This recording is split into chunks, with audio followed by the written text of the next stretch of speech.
Daniela, ¿nos puede ayudar con la oración de inicio? Agradecemos a nuestro Elohim Ed por este tiempo de aprendizaje, conexión, favor y bondad, de metanoia en nuestra mente, sea de nuestra alma, cuerpo y ruaj, dispuesto a hacer Shema en todo momento, y nos conceda concentración, reflexión y colirio. Bendito sea Yeshua HaMashiach, nuestro amado Padre. Amén. Amén. Bien, vamos a dar inicio con el Shema, el himno a Israel y otra canción, Modani.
De dos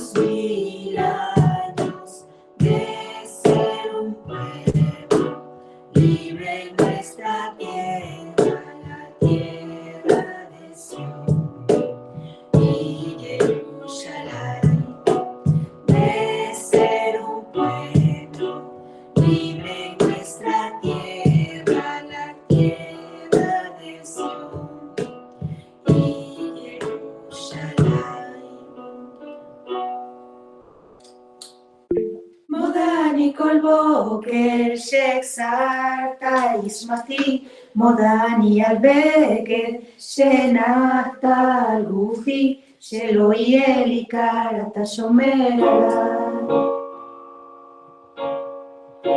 modani kol boker la hora leseneyoti modani aleje shenata al shulchani שלא יהיה בהם, שלא ידכא.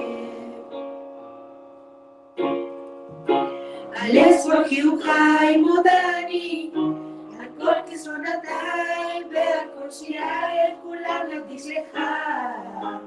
דע לך, שמודעני לך.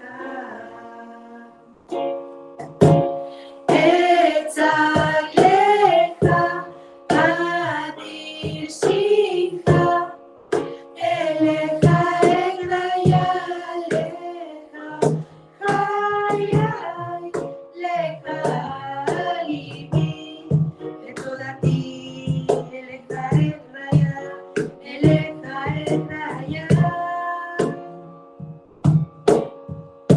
מודעני כל בוקר הכוחי אל אבי ועלימי, מודעני על גשם שנתת מצוותיי, לדאול לאורחיי נתת לי חייו. על יום המנוחה מודעני, על שפע וברכה, על המשפחה כל כולי רבי זוכה. דע לך, שמודעני לך. אצעק לך, אדיר שמחה, אליך אקריא לך, חיי לך ליבי, ותודתי אליך אקריא, אליך אקריא. נריע לצור אישנו, נקדם מחנה ותודה, מצמיחו נריע לו, לחומר הנלה לאדוני. נריע לצור אישנו, נקדם מחנה ותודה, מצמיחו נריע לו. על כל כישרונותיי מודעני, על הסכמותיי חיי ומשעוליי, כולם לטובתי. אין אחר בליבי ולך מודעני. אצעק לך, אדיר שמחה, אליך אקריא לך, חיי לך ליבי, ותודתי אליך אקריא, אליך אקריא. Que la Shalom esté con todos los hijos de Jacob, con todos aquellos que aman al Mashiach de Israel. Gracias. Quiero agradecer en primer lugar al Elohim de Israel por proveernos entendimiento, como tuvo la oración al principio, sobre ciertas leyes que a menudo cuestan entenderse y también se malinterpretan. Hoy vamos a entrar en una de estas leyes, son difíciles a veces, y también en el judaísmo está sobrecargada de reglamentos, en cual obviamente no vamos a entrar porque no hace nuestro propósito para hablar de lo que creen, lo que practican, lo que interpretan y entienden algunas de esos tres principales ismos: cristianismo, mesianismo, judaísmo. ¿Vale? Nuestro propósito es centrarnos en lo que la Torah nos enseña, porque hemos vuelto a ella y por lo tanto ella es el fundamento sobre el cual nosotros edificamos lo que llamamos emuná. ¿Vale? En esta ocasión vamos a tener un tema, vamos a dividir al menos en dos partes, porque va a ser bastante extensa, pero aunque concierne básicamente a las mujeres, a todas las hermanas, a todas las hijas de Israel, también corresponde que el conocimiento lo tenga también los hombres, ¿vale? Porque en cierta medida todos tenemos que conocer los detalles que nos corresponde como pueblo, como nación. Y esta es una de las leyes que fueron entregadas al pueblo de Israel, no específicamente a las mujeres, sino a todo el pueblo, ¿vale? Por lo tanto, vamos a tocar algunos detalles bastante delicados pero son importantes, también hay que hablar sobre ellos, ¿vale? También es bueno tener, porque va a ser un tema que costará, es decir, que trae demasiada carga, demasiada información y términos. Es bueno que tengan su hojita, su boli, que apunten las ideas que necesitan recordarlas, ¿vale? Porque no estoy aquí para dar un sermón, estamos aquí para aprender, y más que son cosas que tienen que ver con la vida práctica, también con la vida espiritual de lo que es nuestra fe, ¿vale? Este tema forma parte de la serie Torah aplicada, o Torah viviente, Torah al día, como quiere que la llamemos, ¿vale? Son instrucciones que no solo tienen que ver con el pasado, con una tradición, sino con el presente, también con nuestro futuro, ¿vale? No hay ley en la Torah que está del dominio digamos, bueno, ya es de la generación pasada, no nos corresponde a nosotros, ¿vale? La Torah no tiene límite en el tiempo, es decir, fue suficiente para el pasado, es suficiente para el presente, todavía alcanza para el futuro, para 1000 años más, ¿vale? El título que tenemos para este estudio es Tazria. Mencioné esta palabra en el estudio sobre la lepra, lo que se entiende como lepra, ¿no? Que el hebreo es zarat, ¿vale? El reglamento para la purificación de la mujer después del parto, ¿vale? Ese es el título, el tema que para el cual vamos a dedicar este Shabbat y el siguiente, seguramente, bueno, más que seguro. Y vamos a hablar sobre Levítico capítulo 12. No sé si saben, pero el pueblo de Israel posee un libro de la vida, eso es la Torah, donde podemos encontrar directrices para todos los aspectos de nuestra vida. Hoy vamos a conocer otras enseñanzas de este libro de vida. El Elohim viviente ha proporcionado a esta nación hebrea el libro de uso y cuidado personal como matrimonial y también comunitario, ya que todo cuanto hacemos como individuos o como familias dentro de este pueblo afecta el bienestar de todo el cuerpo de esta nación. Es decir, entienda que en el concepto cristiano todos están aquí, uno individual, yo con la deidad, para no decir un título que no nos corresponde, ¿vale? Y cada uno tenía aquí su burbuja de concepto donde se encontraba aquí más burbujas dentro de una iglesia, ¿vale? Israel es una nación, lo que hace uno afecta al otro, ¿vale? Lo vimos en las leyes de Tarat, también nadie se puede quedar de un individuo que mantiene su individualidad independientemente del resto del pueblo, ¿vale? Todos conocemos los escritos de los apóstoles donde el Mashiach es la cabeza y el resto de los redimidos son parte de este cuerpo, por lo tanto hablamos de un entero. No existe el concepto de individualismo dentro de esta nación. Cualquier persona que toma una idea de individualismo, no se alinea a los valores de la fe hebrea, independientemente que usa el nombre de Yeshua, incluso que se bautizó en el nombre de Yeshua, independientemente de lo que pretende, alega, quiere decir o incluso que tiene un certificado. Si no se alinea a estos principios que están en la Torah con la idea de individualismo o independencia, de que yo no salga a la derecha, lo que hace la izquierda, ¿vale? No entra dentro del perfil de un hebreo israelita. Un hebreo forma parte de un pueblo. Me duele, muere un hermano a otro extremo de la tierra, me tiene que doler a mí. Si no me duele es que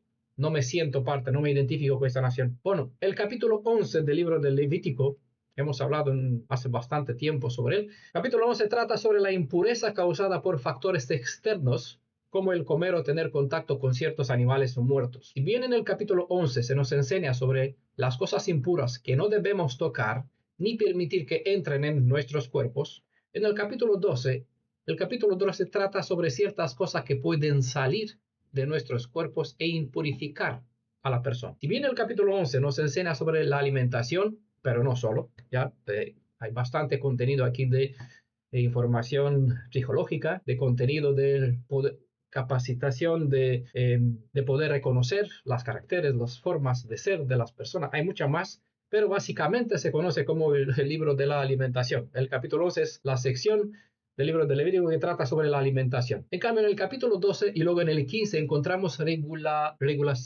regulaciones o reglamentos para la vida sexual, el parto y consideraciones sobre la menstruación y otras secreciones que marcan un estado de impureza, ¿vale? En la Torah se le había instruido a los sacerdotes en abstenerse de tener contacto personal con el cadáver de un ser humano o de un animal impuro muerto, ya que este, estando muerto, constituye la fuente mayor, una de las mayores fuentes de impureza. el razonamiento es que el paso de la santidad a la impureza es proporcional, o sea, que el ser que puede adquirir el mayor grado de santidad es el ser que produce el mayor grado de impureza. Recuerden este detalle. Como vamos a ver, ese es un principio que ha sido revelado también en este capítulo, en el capítulo 12 de Levítico, y se observa la diferencia que se hace entre el nacimiento de un niño y el nacimiento de una niña. Para dejar claro el principio de la Torá sobre lo que ésta considera impureza, repetiré una enseñanza que ya la presenté en el contexto de las instrucciones en caso de tzarat, ¿vale? Un término que se suele traducir como lepra en el lenguaje moderno, aunque tzarat no necesariamente se refiere a lepra, ¿vale? Entonces, eso lo hemos explicado cuando hemos hecho el estudio sobre el capítulo 13 y el 14 del libro de Levítico. Hay dos estados, aún así, aunque lo comenté en aquel contexto, porque vamos a dar curso a un nuevo estudio que enfatiza un otro aspecto que tiene que ver con la impureza. Voy a volver a recordar esta enseñanza que está en la Torá sobre lo que es impureza, ¿vale? Hay dos estados muy comentados en la Torá y son descritos mediante dos palabras, obviamente. Una es tumá, el estado de tumá, esto es el estado de tahara, ¿vale?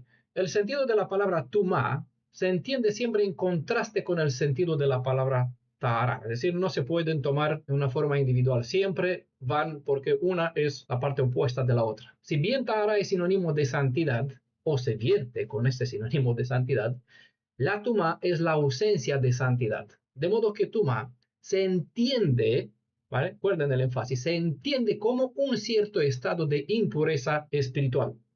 Es bueno que entendamos, bueno, que todos entiendan muy bien la diferencia de lo que representan esos dos términos, porque esa es la base de un sano entendimiento de lo que es emuná, a diferencia de lo que es fe, porque la mayoría tienen fe y con malos conceptos tienen un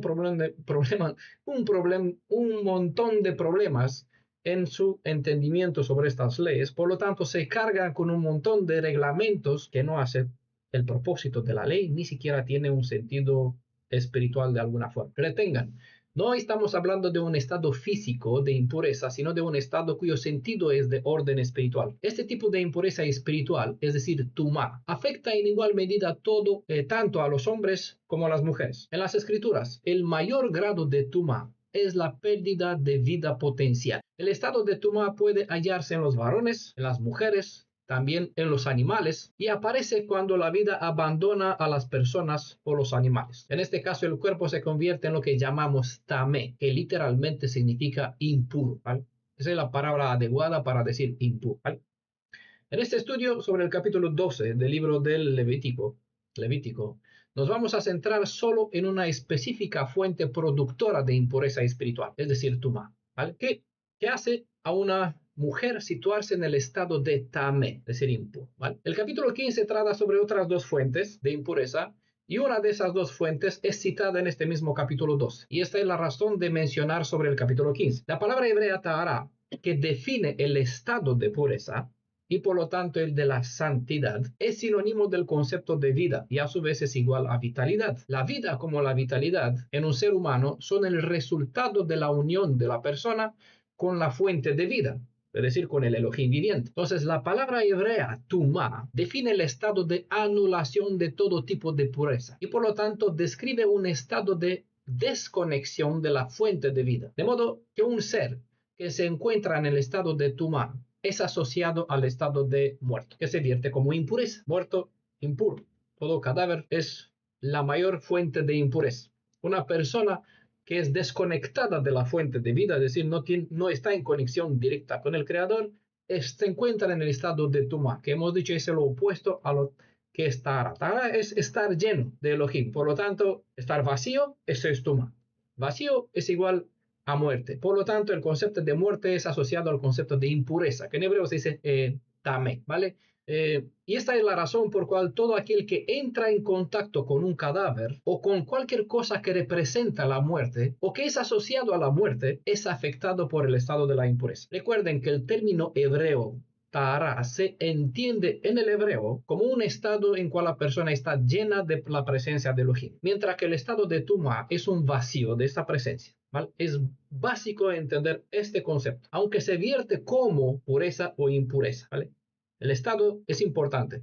El concepto de pureza versus impureza es solo el producto del entendimiento gentil, donde a estos términos hebreos se les tuvo que dar una traducción, pero estos dos términos hebreos no se pueden traducir por medio de una palabra como es puro o impuro. En cambio, la palabra tamé sí se traduce con impureza, ¿vale? Tamé, impureza. Tumá es vacío de Elohim. Todo estado vacío de Elohim lleva a la muerte, ¿vale? Y todo lo que es asociado con la muerte entra en el estadio de impureza, ¿vale?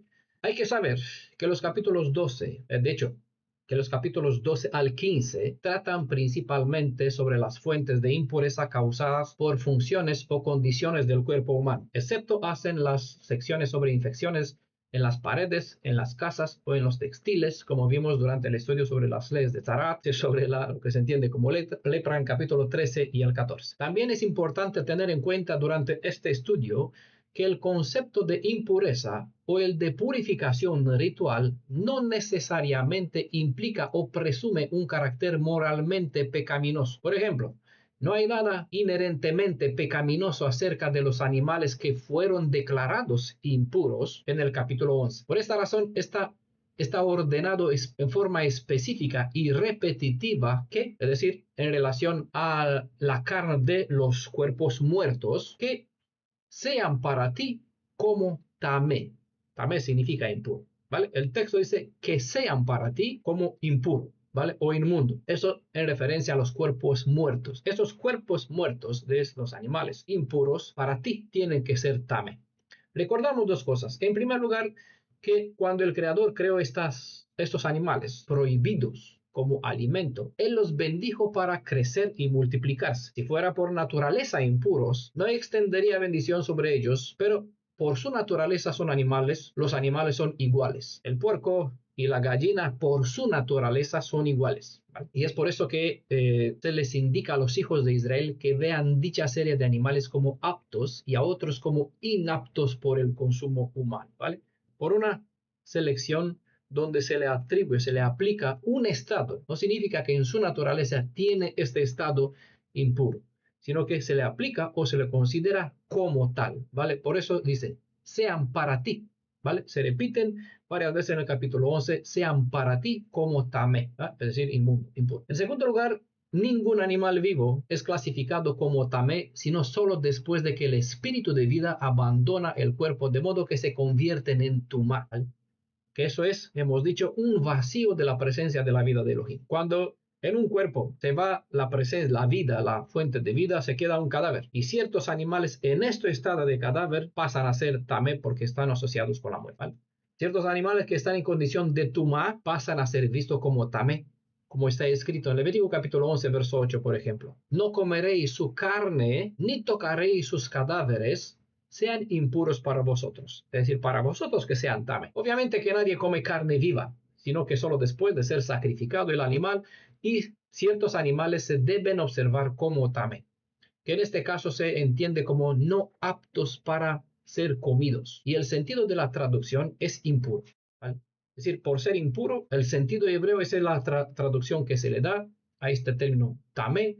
El sentido hebreo es no es apto para ser comido, ¿vale? Para ti. Por eso dice que lo veas como, que lo separes. Debido al mal concepto que surge a causa de las traducciones en un idioma gentil, muchas mujeres padecen injustamente y pasan a sentir en cierta manera que la Torah limita su posición personal y social, ¿vale? Hay muchos errores que salen porque la gente las cree, las adoptó solo por la mala traducción de los términos del hebreo al español, por ejemplo, ¿no? Que no se puede vertir el significado del contenido que hay dentro de las palabras, ¿vale? Como por ejemplo, todos saben, dicen la palabra amén, y no saben que eso es un acrónimo, en hebreo significa mucho más, ¿vale? Cuando dicen Tanaj, no saben que eso es un acrónimo, ¿vale? En el sentido hebreo nosotros sabemos que aquí es el resumen de los principales tres grupos de secciones, los principales, bueno, son los únicos, los libros de Moisés, de los profetas y de los escritos históricos poéticos, Torah, Nevim, Ketuvim, ¿vale? Esos tres letras iniciales de las tres palabras forman el acrónimo Tanaj, ¿vale? Bueno, se debe comprender también que todo acto pecaminoso causa que una persona esté impura, es decir, tamé. Pero no toda forma de impureza era a causa de pecado o un asunto de culpa moral. ¿Vale? ¿Se entiende? Por eso le he dicho, tome nota. Obviamente se le voy a compartir el estudio donde todo esto estará por escrito, pero bueno, hasta entonces tiene que hacer memoria. ¿Por qué? Porque tenemos un espacio de, no se puede compartir toda la historia de un golpe, por lo tanto, es bueno no mantener la conexión y todo lo apunto os viene bien. Aun cuando no hay la conexión entre el estudio de hoy y el de la siguiente semana. ¿Vale? Aun cuando no hay nada moralmente pecaminoso con la menstruación o el nacer de los niños. Sin embargo, en el pensamiento del sistema levítico, los flujos del cuerpo, específicamente los que involucraban la sangre, eran considerados como una forma de imperfección. Por ejemplo, dentro del contexto que estamos por estudiar algún día, los hombres, después de tener relaciones maritales, ingresaban en un estado de tumá debido a la pérdida de lo que se llama bloques constructores de vida que había dentro de ellos. Eso está en Levítico capítulo 15, verso 16. También las mujeres que entran en este estado de tumá cuando menstruan debido a la pérdida de una vida potencial que había dentro de ellas. ¿Vale? Actualmente, Levítico capítulo 15, verso 19. Cuando se pierde el estado de tahara, queda el estado de tumá. Y estos cuerpos que pierden el potencial de vida pasa a ser visto desde la perspectiva ritual espiritual como también impuros. Este concepto por lo general surge debido al hecho que la sangre era y aún es vida. Y por lo mismo la pérdida de la sangre es un rompimiento de la salud normal y puede ser potencialmente una causa de muerte. Por lo tanto, en la Tanaj todo tipo de pérdida de sangre hacía que una persona estuviera temporalmente incapacitada para participar de los cultos de adoración como en presencia de cosas y personas santas. Obviamente todo aquello que no estará no se puede acercar a las cosas sagradas. De modo que todo cuanto no se clasifica como tahara entrará bajo la condición de algo que no cumple con la condición de pureza.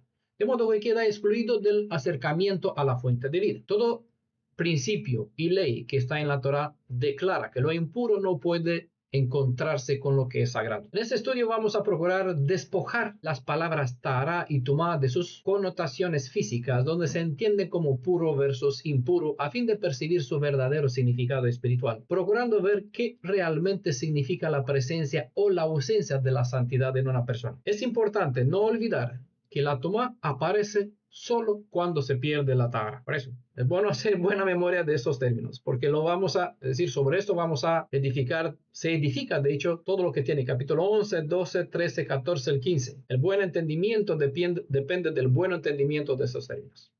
Como el hombre fue creado ser perfecto, el estado de tumá no existe por sí mismo, y es por esto que la tumá aparece solo cuando se pierde el estado de pureza, como se traduce. Por lo tanto, solo cuando se pierde la conexión con el Elohim viviente, aparece el estado de tumá, es decir, de dicha impureza. Esta realidad es importante porque solo cuando se revierte el estado de impureza en uno de pureza, significa que se vuelve a reanudar la conexión entre el ser humano y su creador. Así que si sabemos cómo se rompió esta conexión, sabemos cómo podemos rehacerlo. ¿Vale? En este estudio, esto lo hemos hablado en varios otros estudios de cómo se ha perdido esta conexión. ¿Vale? Por lo tanto, siempre hay que mantener en conexión lo que aprendemos con lo que vamos a aprender, con lo que hemos aprendido. ¿Vale?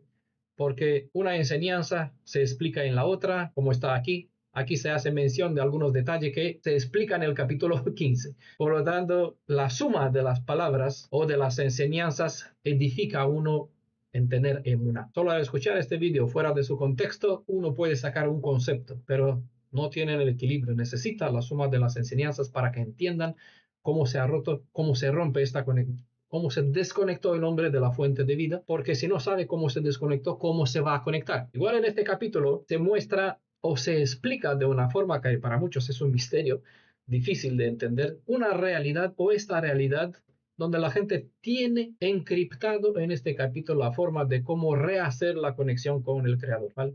Está aquí, lo vamos a tratar de presentar para que así lo que no se entendió hasta ahora se entienda. Cuando falta el conocimiento, la Torá dispuso personas aptas para guiar en este sentido. Así que no es suficiente conocer la teoría de los factores que lleva a uno a perder su estado de tahara, sino que también necesita saber cómo recuperar este estado. Y en la mayoría de los casos, la ayuda de los demás hermanos es clave para el buen éxito, para el éxito. Por eso está escrito en el Tanaj, en la suma de los consejeros se gana una victoria, o decir, se logra una buena respuesta, se gana el entendimiento, se adquiere fundamento. Bueno, es bueno saber ¿Cuáles son las principales causas que producen tumá? Hemos dicho es la incapacidad de estar en la presencia de Elohim y también pues incapacidad de aprovechar de sus recursos. No hay disponibilidad, no hay posibilidad de recibir de las bendiciones a causa del estado de la tumá. Por lo tanto, es imprescindible revertir ese estado o librarse de estado para poder beneficiar. Llevar una oración que abra las compuertas del cielo para que éste derrame las bendiciones. Eso es la clave, ¿vale? Así que se destacan tres principales fuentes de tumá. En primer lugar, el contacto con los cadáveres, sean ellos de animales impuros como de hombres. En segundo lugar, los flujos corporales normales, como por ejemplo tras el parto, tras la menstruación o por el derrame del semen. Y los flujos corporales anormales, como por ejemplo una infección causada por la gonorrea o un sangrado vaginal que no tiene que ver con el periodo menstrual. Y el tercer lugar es la tzarat, tema que trata sobre las lesiones en la piel, manchas en la ropa, telas y sobre las paredes en la casa. ¿Vale? Sobre eso hemos hecho el estudio completo. Esos principales tres grupos causantes de impureza representan o son símbolos de la muerte por la pérdida de las fuerzas de energía vital que actúa en la corrupción del cuerpo. Los efectos directos de estos factores causantes de tumá crean una barrera que impide la recepción de la santidad, es decir, de la tahar. Y por lo tanto, como son activos contaminantes, por ser transmisores de contaminación, tienen prohibido todo acceso a las fuentes sagradas. Hay dos tipos de fuentes para la impureza. Una es de tipo ritual y debemos recordar que este tipo de impureza no se constituye como pecado, pero tiene la capacidad de contaminar lo que es sagrado en la esfera espiritual. Aunque nosotros no observamos la mancha que puede ser una contaminación espiritual, Adonai en su santidad la observa y esto hace la razón de la prohibición de este tipo de impureza, que aunque son rituales, tienen la potestad de contaminar las cosas sagradas. El segundo tipo de fuente para impureza es de orden moral, que en este caso sí es considerado como pecado, como se da el ejemplo de la idolatría, del asesinato, de la inmoralidad sexual, bueno, etc. Pero esos ejemplos aparecen o se revelan en Marco capítulo 7, verso 14 al 23, el libro de Jacob, Santiago, como aparece en las Biblias, capítulo 1, verso 26, ¿vale? Esos son fuentes de impureza de orden moral que sí se consideran pecado. Antes de iniciar dando lectura a la legislación que vamos a estudiar en esta ocasión, cabe decir que el Creador ha dispuesto reglamentos en la Torá cuya función activan tanto en plan terrenal como en el plan espiritual. Es decir, una ley que está en la Torá no solo contiene letra, ¿vale? La letra me enseña una ordenanza que básicamente se entiende o se puede entender a nivel o en el plan físico, ¿vale? Pero todas las leyes contienen dentro de sí un propósito espiritual. Por lo tanto, dentro de la letra hay enseñanza en el plan horizontal, pero hay enseñanza que me conecta en forma espiritual con el Creador, ¿vale? Así que hay que ver las dos realidades para sacar un equilibrio en enseñanza, porque la ley no solo te enseña fe, sino también forma de vivir. Por eso es Torah aplicada o Torah al día. No es solo reglamentos de orden de limpieza, ¿no? De tener una vida saludable. También contiene reglamentos o las leyes contienen instrucciones para la pureza interior que tiene que ver con mi alma, con mi lev, ¿vale?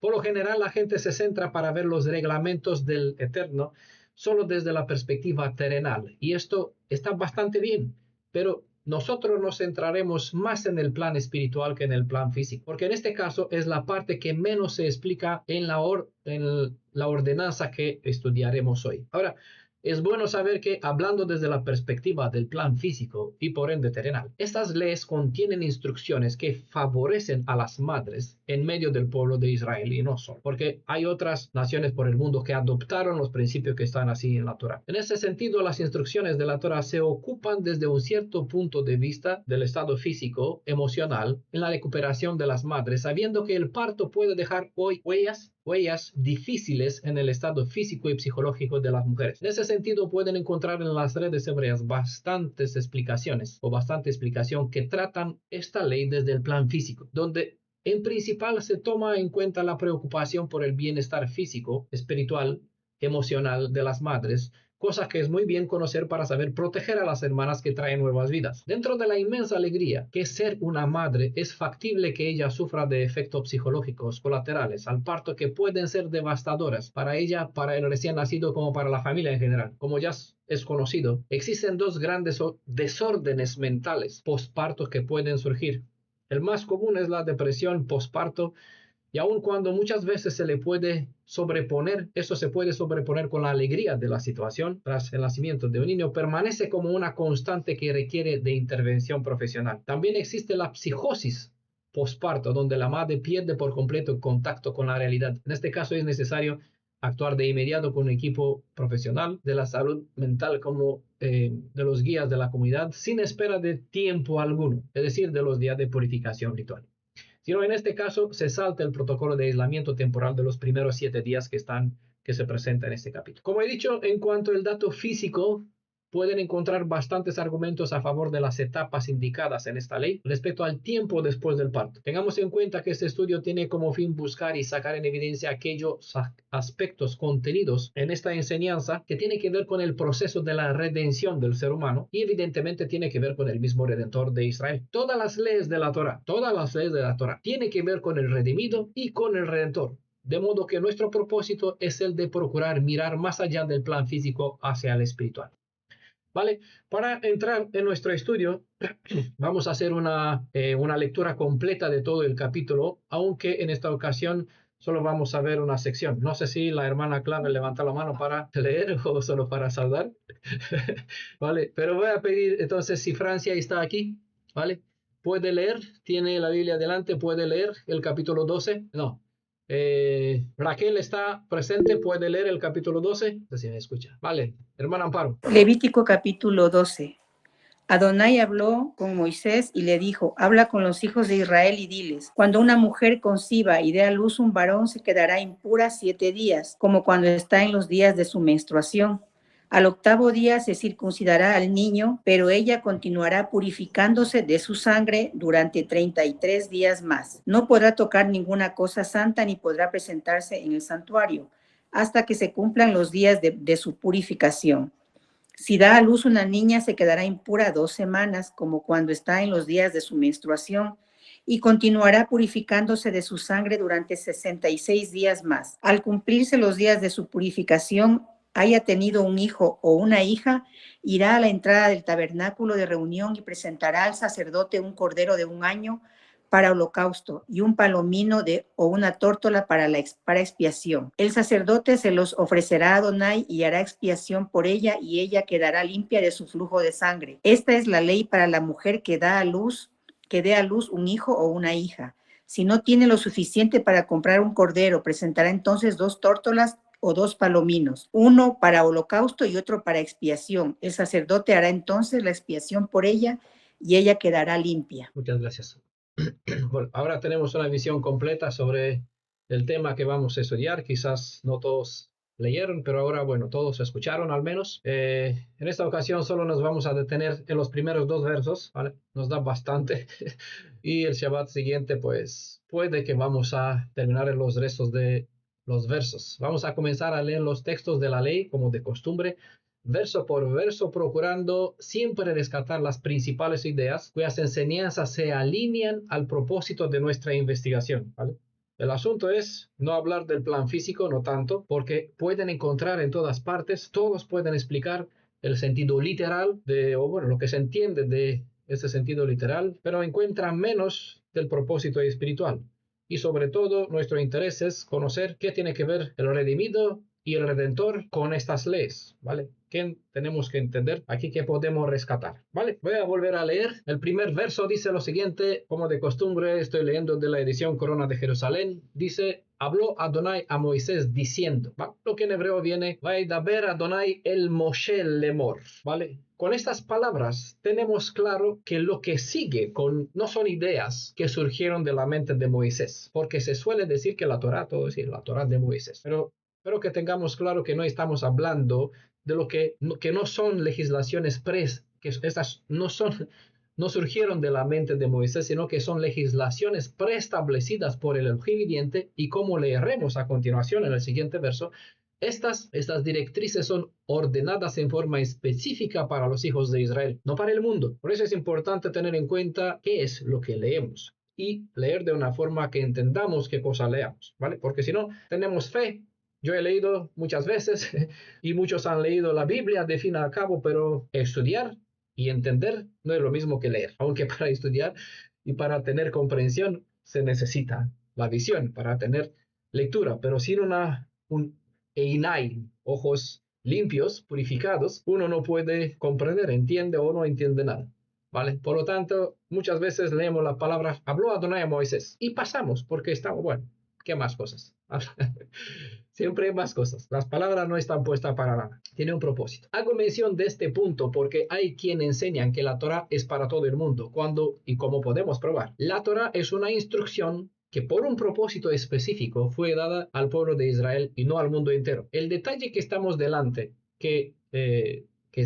el detalle es que estamos delante de ordenanzas directas del Elohim viviente y no ante las enseñanzas de un mero hombre, en este caso Moisés. Por lo tanto, esto toma importancia cuando tenemos en cuenta que toda posición adversa a las instrucciones que son de Adonai, se convierte en transgresión independientemente por medio de quién vienen estas directrices, ¿vale? ¿Entienden ahora por qué es importante? Habló Adonai a Moisés, Lemor, diciendo que, ¿vale? Vamos a ver en el verso 2 qué es lo que habló. Pero es importante tener en cuenta que estas palabras fueron puestas de esta forma para que entendamos que esas son ordenanzas de Moisés, de parte del Elohim viviente. No importa que en este caso vino al pueblo por medio de Moisés, no importa la persona que está hablando o transmitiendo esas enseñanzas, toda transgresión o cuando no se tienen en cuenta las instrucciones por lo que se da las enseñanzas, te toma como adversas o una actitud adversa en contra de las instrucciones de Adonai, ¿vale? Obviamente, cuando lo que se transmite es conforme a las escrituras. Eso es un detalle que siempre hay que tenerlo en cuenta porque en forma general hay instructores, supuestos instructores, que se atribuyen una autoridad que no les corresponde y por lo tanto enseñanzas de hombre buscando convertir a las personas a una ideología, una interpretación, una creencia que no tiene respaldo en las escrituras, solo es una interpretación personal o una opinión personal, por lo tanto aleja a las personas del Creador y la persona pasa a hacer caso a la instrucción del hombre, ¿vale? Y aquí llega el problema de maldito el hombre que confía en el hombre, porque da crédito a las enseñanzas de un hombre sin saber probar si esta enseñanza viene de Elohim, está respaldada en la suma de las instrucciones o es imaginación de una persona. Por eso el orden es importante. No por nada Adonai dijo, habló Adonai a Moisés. ¿Por qué no habló Adonai al pueblo?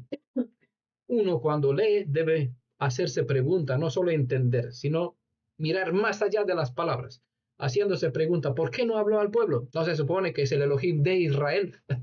Por otra parte, como estas no son directrices para el hombre en general hablando, sino para los hijos de Israel, ¿vale? ¿Se entiende? Hago pausa y se puede malentender.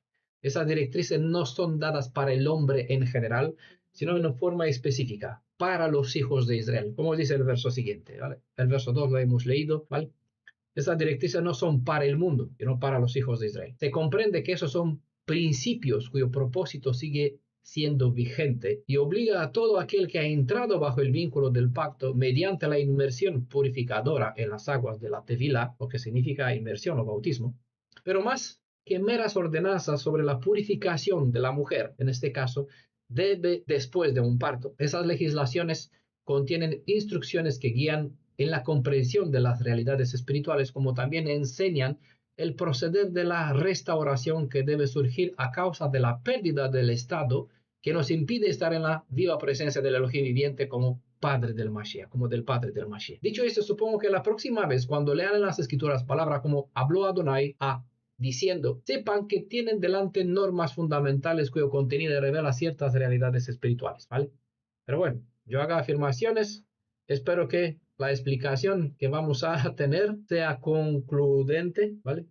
Sea como respaldo para esas afirmaciones, que no sea palabras grandiosas, ¿vale? Sino que sean palabras reales que tienen detrás, bueno, que tratan de explicar principios importantes. Como hemos dicho, Adonai habló al hombre para que éste hable al hombre. Y esto no es así porque esto es así porque el mismo hombre pidió que el Elohim viviente dejara de hablarle directamente, sino que si lo hace, que lo haga por medio de otro hombre. Esto lo pueden leer en Éxodo capítulo 20, verso 19. Que no nos hable más Elohim, que nos hable, pero por medio de ti, ¿vale? Por eso es bueno preguntarse, ¿por qué habló Elohim a Moisés y no al pueblo? ¿Vale? Cuando entienden este orden de las cosas y la razón del por qué, no tienen problemas a mantener el equilibrio entre no hacer caso al hombre y hacer caso al hombre. Porque aquí este pensamiento, este entendimiento automáticamente los impulsa para tratar de aprender una forma de clasificar a las personas, de quién hay que hacer caso, a quién no hay que hacer caso, y buscar las instrucciones en la Torá que te da la capacidad de poder saber la palabra de quién hay que obedecer a toda costa y la palabra de quién, puedes pasarla por alta porque igual puede ser su opinión, como decía Shaul. Estas palabras, las digo yo, no lo manda el Adón, ¿vale? En este caso, él fue sabio y dijo, esta enseñanza viene de mi entendimiento, yo lo explico, si la tomas bien, si no la tomas bien, no hay ningún problema, no es una transgresión. Pero si una ordenanza viene de parte de Elohim, independientemente de por medio de qué hombre, de qué boca está hablando, hay. Ahora, aquel que se rebela en contra del hombre no solo no hace caso a una instrucción concreta, sino que se rebela en contra del amo del hombre que transmite las palabras de una dicha ley. Hablo como forma general, ¿vale? No quiero tomarme autoridad ni responsabilidad y decir, a ver, si no hace caso a lo que les digo, ¿vale? Le digo como enseñanza, como principio. Si el hombre habla de parte de Elohim, si no le hacen caso, lo tienen frito. Ya saben lo que dice otra ley que a menudo la he citado. Si una persona se va al sacerdote para recibir una palabra de parte de él, la palabra que le da el sacerdote, siempre y cuando éste está en lo correcto, ¿vale?, es palabra de Elohim. Por lo tanto, si no le haces caso, eres reo de muerte. Ese es el asunto, ¿vale? Es decir, pasas de Tahará en el estado de Tumá solo por no hacer caso a una instrucción que recibes de una persona a quien te vas a pedirle el consejo. Si haces distinto al consejo que recibiste, te pones en contra de una palabra que viene de Elohim, porque se supone que esta persona te está hablando, dándote una solución a tu problema. No acatar la instrucción, pierde uno, se sitúa fuera de posibilidad de recibir la bendición, ¿vale? Sencillo, verso 1. Pasamos al verso 2 y con esto vamos a llenar todo nuestro tiempo, diría yo, porque hay bastante cosa que desmenuzar de este verso. Habló Adonai a Moisés diciendo que, bueno, ahí vemos a ver a continuación que habla a los hijos de Israel, como he dicho, la Torah no es para el mundo, esta instrucción no es para el mundo, es para Israel con un propósito. Lo recibió Israel, ¿vale? Hay que conocer cuál es el propósito, ¿vale? Pero no hace el tema. Habla a los hijos de Israel y diles, la mujer cuando conciba y dé a luz varón será inmunda 7 días, conforme a los días de su menstruación, será inmunda. Se interpretan en las sendas judaicas rabanitas. Siempre voy a decir rabanitas para que entiendan que el contraste. La mayoría del judaísmo está dividida en dos clases. Uno es el judaísmo rabanita y el judaísmo caraíta, que no tienen rabinos. Es decir, ahí todos son los hijos del libro, están estudiando la Torá, no necesita una cabeza, en este caso un rabino, que le instruye, porque se pueden instruir como nosotros hacemos aquí, ¿vale? Como está en mi perfil de Facebook, yo soy un hermano más dentro de un cuerpo donde vivimos y aprendemos en comunión todos juntos, ¿vale? Por eso hago siempre la énfasis, se interpreta en la senda del judaísmo rabbanita que la Torá no ofrece, es decir, el judaísmo tradicional, askenazita, sefaradita, todo tiene una estructura basada en conceptos de tengo un rabino, a quien le tengo que hacer caso, que sí o que no. La palabra del rabino es más sagrada que la autoridad de las escrituras. De modo que si la Torá me dice la derecha y el rabino me dice la izquierda, tengo que tomar a la izquierda, ¿vale? Por eso que se entienda el judaísmo rabbanita, todo lo que se edifica sobre la estructura de un rabí, ¿vale? Eso es concepto, no es algo despectivo, es una realidad. Hay que hacer uso del juicio, es decir, del sentido común, para no clasificar como sentencia despectiva o como un mal juicio, ¿vale?, ciertas afirmaciones. Hay realidades que hay que decirlas por su nombre, y esta no necesariamente es una forma de hablar despectivamente del judaísmo rabínico. Nunca voy a hablar de una forma despectiva. Vamos a tratar los asuntos para dar conocimiento de lo que se cree y de lo que está escrito. Cada uno está libre albedrío de decidir a quién quiere hacer caso, ¿vale? Yo no estoy aquí para decir a alguno a quién tiene que creer, a tal o a mí, ¿vale?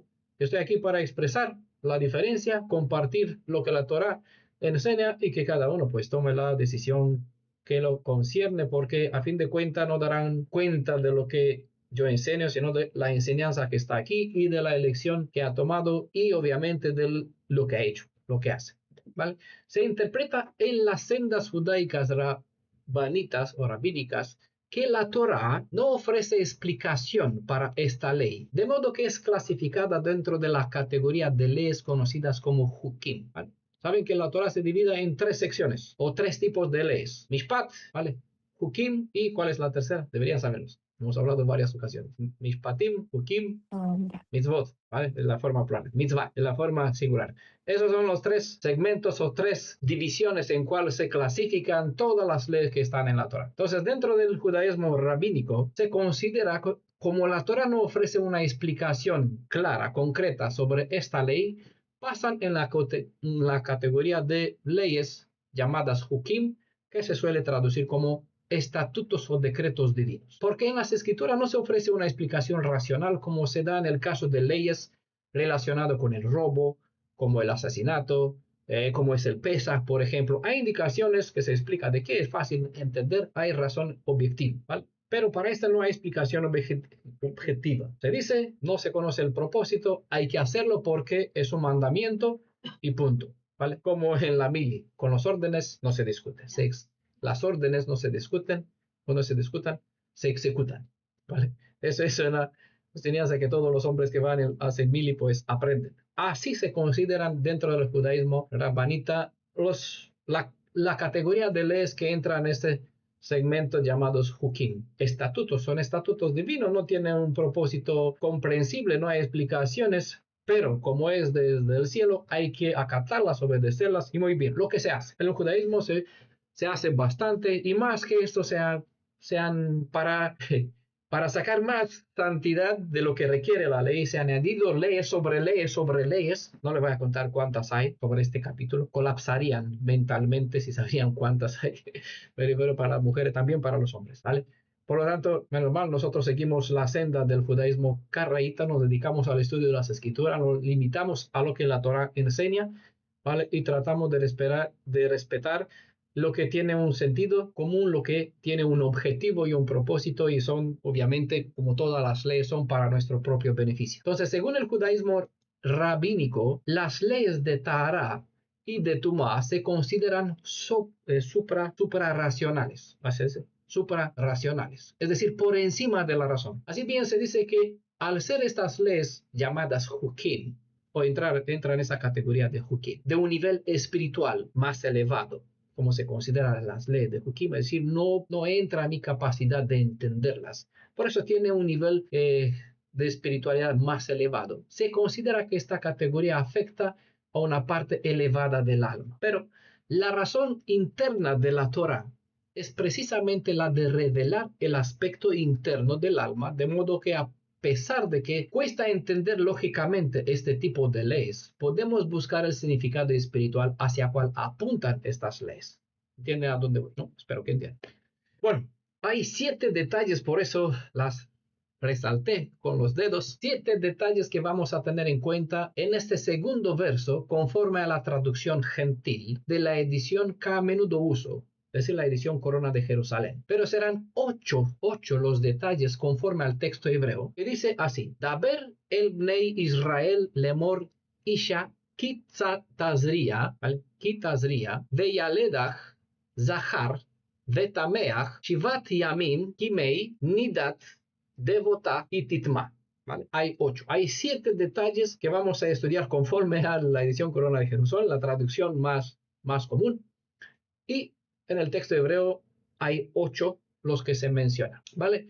Lo voy a nombrar uno por uno para que la entiendan con su significado traducido, con su término en hebreo. En primer lugar, vamos a estudiar de este verso las palabras cuando conciba, lo que en hebreo se llama kitazria.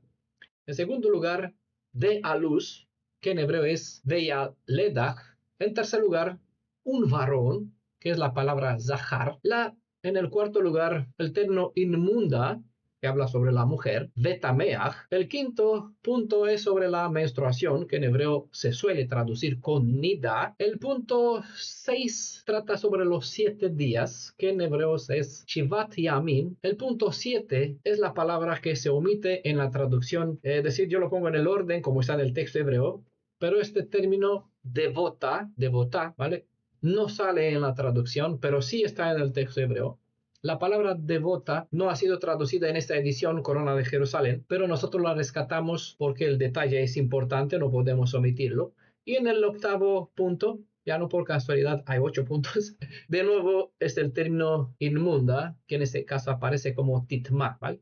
La repetición de la palabra inmunda es para establecer cierta igualdad entre la primera semana después del parto y la semana del tiempo menstrual, sobre el cual se enseña el capítulo 15. Por eso hice mención, es necesario conectar lo que se habla en el 15 con el capítulo 12, porque se entiende el capítulo 12 en la luz del entendimiento del capítulo 15. Y puede que en algún momento vamos a hablar sobre él. Por si acaso, que eso no va a ocurrir tan pronto, vamos a dar o explicar algunas cosas en paralelo para que así se entiendan qué es lo que se enseña, qué es lo que se menciona aquí en el capítulo 12. Entonces, la repetición de esta palabra inmunda tiene que ver con establecer cierta igualdad entre la semana después del parto y el periodo del ciclo menstrual. La idea es que la primera semana del parto debe ser vista y tratada de la misma forma como se debe tratar la semana del periodo menstrual, ¿vale? Aquí no se habla cómo debe ser tratada este tiempo, pero se habla en el capítulo 15. Entonces, es imprescindible, pues, tener entendimiento sobre estas dos leyes. En cuanto al término inmunda, que está en este caso con relación al parto, y por no asociar el nacimiento de niños como si fuera un acto o un tipo de impureza, entonces intentaré dejar claro desde el comienzo de este estudio que conforme a Génesis capítulo 1 verso 28, es decir, desde el comienzo de la historia de nuestro mundo, la procreación es un mandato directo de parte del Creador y la capacidad de engendrar es uno de los mayores dones con cual el Hacedor bendijo al ser humano para que éste tenga un gran gozo por medio de engendrar hijos. Y esto es conforme se indica en Salmos 127, verso 3, Salmos 128, verso 3 al 6, donde hay un gozo, una felicidad en tener hijos. Dicho esto, no cabe ni la menor duda que la procreación sería un acto que implica la idea de pecado o una impureza en sí. Aún así, nos detendremos para dejar aún más claro este aspecto. Por otra parte, en el acto sexual, en el matrimonio, conforme a Génesis capítulo 2, verso 24, como la capacidad de procrear son bendiciones divinas para el ser humano. Para aclarar esto, vamos a tratar los 7 puntos uno por uno, así que vamos a comenzar. Concebir o engendrar. En el hebreo se dice tazría. De modo que la palabra tazría quiere decir cuando la mujer conciba. Esta palabra tazría viene del verbo zará, cuyo sentido es el de sembrar, plantar, fructificar, diseminar, concebir. La idea básica de la palabra tazría, que viene de la raíz zará, es la de esparcir semilla, ¿vale? Hay que entender los términos porque la traducción no siempre es clara, no es correcta. Por eso los términos en hebreo tienen un contexto que por lo general no solo que es un contenido metafórico, pero es sacado de una realidad conocida, al menos en el mundo en cual se encontraba el pueblo de Israel, creciendo ovejas, ¿vale? Cultivando tierras, ese asunto. Esta palabra kitazría o estas palabras que está en el texto forma parte lo encuentra en lo que se llama es una parashá, ¿vale? Es una sección de cómo se dividen en el judaísmo en 52, bueno, los mesiánicos también tomaron este concepto, dividieron todos los 5 libros de Moisés en 52 secciones y una de ellas es llamado Kitazría, ¿vale? Que resume el capítulo 11, 12, 13, 14, 15, no sé si hay más capítulos, pero ya he nombrado 5 capítulos, ¿recuerdan? Dicho sé cuántas horas, creo que son más de 10 horas que hemos dedicado solo al capítulo 2 y el 3, 13 y el 14, a ver el tiempo que nos va a tomar a nosotros este capítulo, pero la parashá Kitazría se resume en la mitad de página, que pueden leer la parashá por las redes en todas partes, ¿vale? Bueno, La traducción, 14. ¿14 qué? 14 capítulos. La parashá Ki Tazria resume 14 capítulos. ¿No? Poco. No entendí el número 14. ¿Qué significa? Bueno, la traducción, cuando conciba, Tefi, si quiere decir algo, levanta la mano en el micrófono. Fue un error, ¿verdad? Supongo. Ay, no, perdón, es que puse la oreja y se pasó a apretar. Ah, no hay ningún problema. Está bien que puse la oreja, entonces significa que prestas bastante atención y es lo suyo. Porque, claro, te compete con tener todo este conocimiento. Sí, hermano Amparo, ¿qué quería decir con el número 14? Es hasta el 14, 12, 13 y 14, esa porción. 14. Debería incluir también el capítulo 15, porque eso se conecta. Bueno, total. No es nuestro asunto, ya sabemos que nosotros no compartimos para allá por la razón que no podemos, es decir, necesitamos 50 años para explicar todo lo que estamos explicando aquí. Una parashá solo se resume a media hora, 15 minutos, donde solo se dice alguna idea básica y quizás en 50 años se alcanza un cierto por ciento de lo que nosotros pues dedicamos para, bueno, el propósito de la Torah es sacar fuentes de conocimiento y de edificación para nuestro crecimiento y también para poder ayudar a los que están a nuestro entorno. Por eso nosotros nos dedicamos a compartir ese tipo, en ese sentido, para allá, sino que yo prefiero invertir el tiempo que sea para dejar bastante claro lo que depende de mí una cierta ley. La traducción entonces, cuando conciba o cuando se entiende que se habla sobre la mujer, cuando la mujer queda embarazada, vino porque los traductores están tratando de explicar el sentido de la raíz primaria Zara en un lenguaje moderno usando términos biológicos, pero en el hebreo antiguo está la palabra zera y básicamente esta no significa semen como se suele traducir en términos modernos, sino semilla. Y en este caso significa semilla, descendencia, posteridad. Simiente, perdón, no semilla. Semilla que en este caso, hablando de la mujer, cuando conciba, ¿vale? El término zera significa simiente, descendencia, posteridad. Cuando en las escrituras, el sentido de la palabra zera no tiene el sentido de los términos modernos que solo ven la naturaleza biológica de algo, sino que el sentido hebraico antiguo transmite la idea de semilla como descendencia, que se engendra en el vientre materno usando el mismo significado como una semilla crece al germinar en la tierra para que luego produzca una descendencia de otras semillas. De aquí todos conocemos la enseñanza que está, bueno, digo todo porque supongo que todos han leído los escritos de los apóstoles, aunque me di cuenta que no todos han leído todo, pero Yeshua dio una palabra diciendo, hablando sobre sí mismo, si la semilla no cae en la tierra y no muere, no produce fruto. ¿Vale? Lo que hizo él, lo que hicieron los discípulos, entregaron su vida para que así el conocimiento llegue hasta nosotros. ¿Vale? En términos hebreos, una mujer produce descendencia y es por eso que el texto hebreo dice kitazria, es decir, cuando produce una semilla. Sería la forma literal. Este énfasis no es casual, sino causal, porque así la palabra zerá puede transmitir un sentido metafórico, de modo que permite ser usada en la acción de difundir las enseñanzas de la fe hebrea, obviamente, con el fin de ¿qué? De engendrar descendientes, como se instruye en Mateo capítulo 13, verso 23, donde dice, la semilla sembrada en buena tierra representa a los que oyen el mensaje y lo entienden y dan una buena cosecha. Con este breve aporte podemos elevar nuestra vista desde el mero plan terrenal para poder entrever en este reglamento una realidad espiritual que en verdad hace el propósito de esta legislación. Retengamos el sentido de la palabra tazria, ¿vale?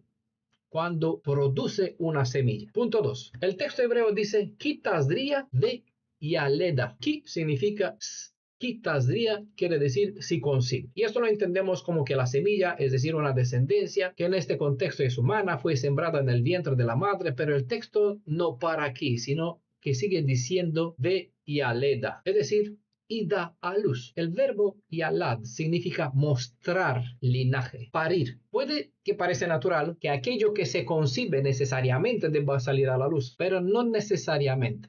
No siempre esto es así. Normalmente, en la gran mayoría de los casos, lo que uno engendra adentro de sí, no suele darlo a la luz, salvo en situaciones de fuerza mayor. Recuerdan ese detalle, porque hemos dicho, la ley no solo tiene un plan terrenal físico, también tiene un plan espiritual. Así que los términos, al entenderlo desde la perspectiva del sentido hebraico y no solo el químico o biológico humano en cual se traducen, permiten la comprensión de un nivel o de tener una visión superior, que te ayuda a elevar tu alma a un nivel superior del nivel básico terrenal humano, ¿vale? Tener una comprensión superior. En el pueblo hebreo, el acto de tener hijos no era solo un proceso biológico, sino también un cumplimiento de la bendición y del pacto divino, como se enseña en el Salmo 127, verso 3 al 5 que he citado antes, donde los hijos son una bendición del Altísimo. Entonces, la expresión quitas drías ve y aleda, literalmente es fácil de explicar y de comprender el sentido literal del mensaje que transmite la mera letra. Pero esta ley, la mera ley de esta letra, pero estamos aprendiendo que todas las palabras hebreas ordenadas por el Elohim de Israel a este pueblo hebreo son más que una mera instrucción terrenal, de modo que hay que encontrar en ella el mensaje espiritual, que nuestro ruach, nuestro espíritu, debe entender. Entonces, ¿qué estamos entendiendo con Kitazrías ve y aleda? Si bien Tazdría es recibir un tipo de semilla que debe comenzar un proceso de desarrollo adentro de nosotros, como todo el bebé, ya todas las madres y los padres conocen cómo se da este proceso. Entonces, si este término Tazdría se refiere a un tipo de semilla que debe comenzar un proceso de desarrollo adentro de nosotros, la palabra yaleda, cuyo sentido es de dar a luz, es decir, parir, hace que nos preguntemos, ¿qué es lo que vamos a mostrar al mundo? Cuando adentro de nosotros fue sembrada una buena semilla, es lo suyo engendrar buenos frutos, como está escrito en Mateo 12, verso del 34, verso 37. Ahí se habla sobre los creyentes en los valores de la fe hebrea. Y el texto dice, del buen tesoro del corazón saca buenas cosas. Y el hombre malo, del mal tesoro saca malas cosas. ¿Vale? Hemos hecho el estudio sobre las letras, por los ojos entran ciertas cosas y estas cosas salen por la boca. ¿Vale? O lo ves en los pensamientos y en las acciones. Pero generalmente sale por medio de lo que es P, lo que es boca. Entonces lo que sale uno saca. Por la boca saca lo que edificó adentro de sí mismo. Si edificó cosas buenas, producirá frutos buenos. Depende de la semilla que sembró, que entró no importa el medio por donde entró adentro de sí. Si entró una buena semilla, la fe dice que entra por el oído, ¿vale? Si entró dentro una buena semilla, produce buenos frutos. Si entró una mala semilla, una falsa enseñanza, una interpretación platanista, ¿vale? Produce una tradición, ¿vale? Que no eleva tu alma, solo te convierte en religioso. No te acerca. Elohim te da una sensación de acercamiento. Hablando más desde la perspectiva espiritual, este detalle nos debe hacer conscientes que es importantísimo saber qué cosa llevamos dentro de nosotros o permitimos que entre dentro de nosotros, sea por la vista como por el oído, porque éstas se engendran y darán un fruto que puede ser bueno o malo, puede llevarnos a la vida o a la muerte, independientemente de lo que nosotros hacemos. El caso es que con el pecado de Adán, en todos nosotros una cierta semilla fue sembrada, pero igualmente, cuando la mujer de Adán comenzó a parir, esta dio a luz dos hijos, a Caín y a Abel, y después a Set. Pero bueno, quedan dos realidades en lo que se aprecian dos direcciones. Mientras el primer hijo, es decir, Caín, mostró una inclinación donde en su ser se estaba desarrollando una semilla maligna, en el segundo hijo se reveló que en su interior crecía una semilla que llevaría a su linaje en buscar acercarse nuevamente al Elohim viviente. Esos dos linajes se ven en Génesis 6, ¿vale? Donde no habla de Anunnaki, de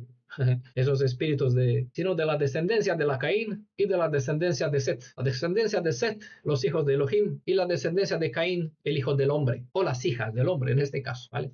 La razón por cual en la Torah está prohibida con los hijos del hombre o con las hijas del hombre, tienen prohibido buscar contratar matrimonio para vuestros hijos, mantener separación de ellos, ¿vale? La palabra Kitazría ve y aleda están marcando una realidad trascendental porque describen un principio activo en todas las edades, porque tienen que ver con la acción de recibir hacia adentro y dar hacia afuera. Recibir y dar son dos actos que actúan tanto en el plan físico como en el espiritual, de modo que esta realidad la podemos seguir desde Adán hasta nuestros días y más allá. Hago esta mención para que no limiten vuestros ojos y mente solo a la parte literal que revelan las meras letras de esta legislación que estamos por estudiar. En el caso de la palabra, en el hebreo está la palabra yoledet,